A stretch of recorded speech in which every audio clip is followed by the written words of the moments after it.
loolu la fi metti mais muy muñ di reyante di ñafe par suuf waaw di dem Canada di dellu si di jàng kër gi déwén la fa jógee li ko fa yóbboon en pratique lu ci bari demaat pour ressourcer waat pour xoolaat des nouvelles techniques de jujutsu. L'argent qu'il a dépensé pour aller jusqu'au Canada, dem si waat demaat encore à la salle pendant lu war a mat 1 mois nekkaat encore non plus un formateur mais un élève, n'est-ce pas? Sérieux boobu rigueur boobu Matar il a toujours été comme ça yàlla ko yàlla yóbbu encore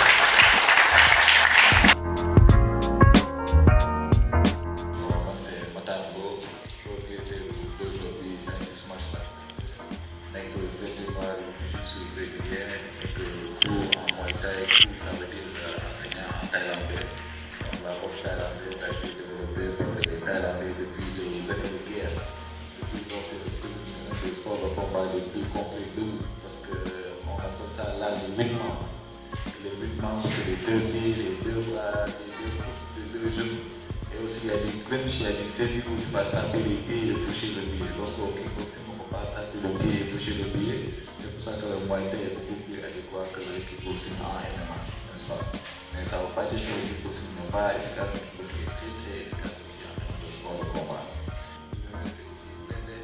champion, le grand poids lourd, comme une femme.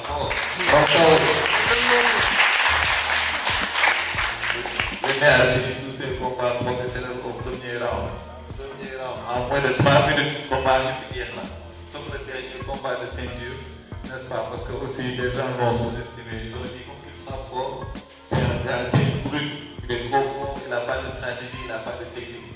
Moi j'ai dit, mais celui qui finit le combat avant le temps, il est plus intelligent que celui qui finit le combat à la fin du temps. J'ai dit ça aux Français. Les Français ont dit, ouais, tu as un problème. J'ai dit, ok, Prenez a dit que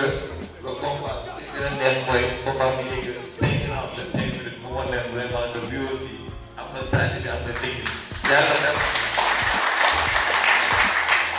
yàlla def ko Blindé nga ni combat bi ci 5 rounds ba pare Blindé ko dominé 5 rounds yëpp son adversaire a eu un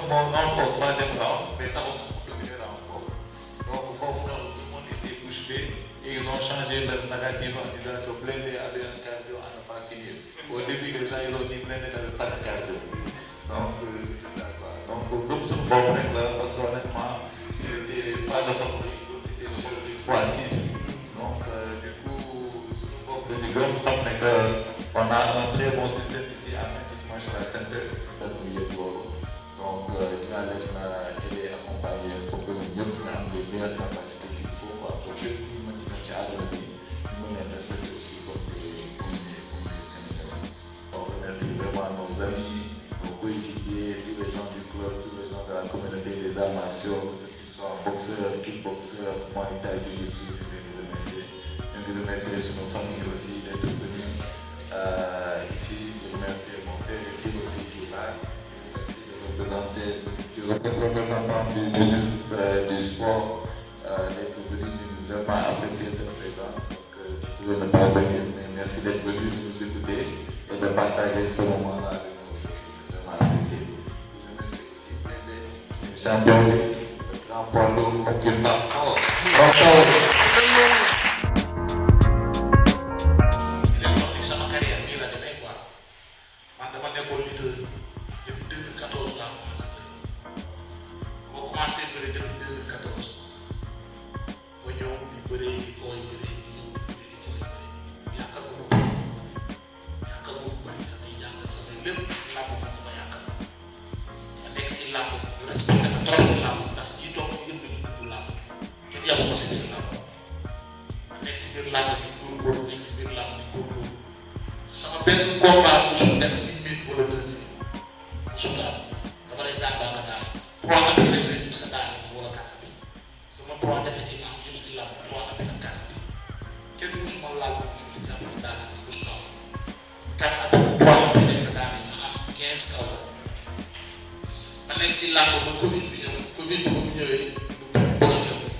sopp leen def am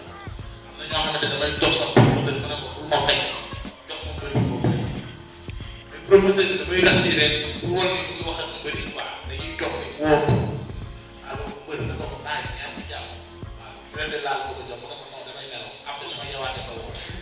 pour rien que bu wane ni ñoom sawar nañu fi lekk te làmb daa am lu ñu doxee làmb coow làmb mooy lan mooy foofu bi ñeme la foo romb ñu dëgg foo taxaw ñu indi la wala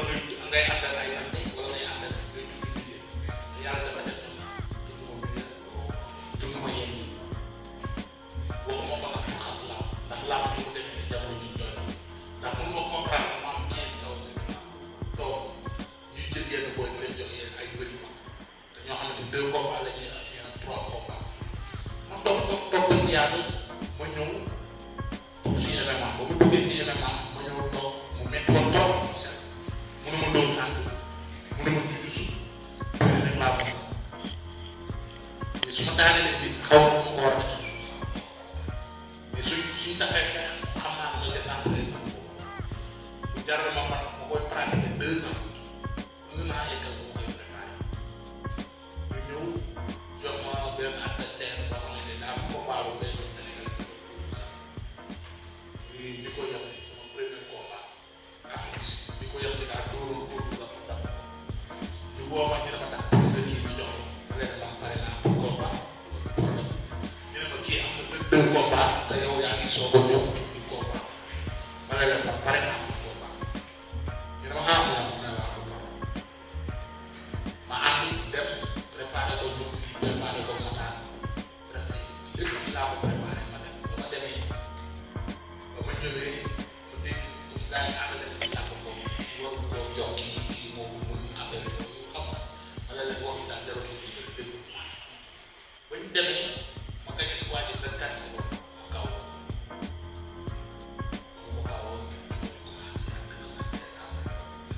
guerre bi war na def documentaire combattant yooyu si na la yow waroo nekk fii da nga war a jóge fii yëpp parce que yow combattant bu la ko poids bu gaaw te gars yi dañu am problème poids donc yow da nga war a ñëw dugg si kuréel boobu amul dugg xeex yi yenn organisation guerre boobu moom contrat yi day combat yi France ñu si koy santaan bu baax a baax di ko ba mu taxawee tamit coow li bëri woon na trop ndax fu ñu jaar maa ma taal bëri na nekkul lépp lu mën a expliquer fii quoi ba ñu si mataar ma man gars yi bëri waaw man lu ma bëgg mën rek mooy naa mën jujus bi naa mën ubbi mataar sa dem sama premier équipement yi may sol mataar ma doon commandé day naan ñu ko jox samay gars lépp mataar jox su ma ñëwee tuuti sax mataar na non li nga war a def li nga war a def li nga war a doxalee li nga war a doxalee donc kooku nekk lu entraîneur kese bi si sa image sax dugg kenn jàpp si sa image kon kooku ma ko fay kooku su frère la taxaw na la ko taxaw frère quoi dama koy santal bu baax a baax kon si bëgg ñàkk nekkul moom ay famille la ay papa ak ay ñu ko doole ko jàpp tey jii bu nga bëgg benn affaire sa yaay nga bëgg wala sa papa ñu nga des si doole parce que xam ne li nga bëgg donc dama yàlla ci jàpp bi dëgg gaay du nuyu tamit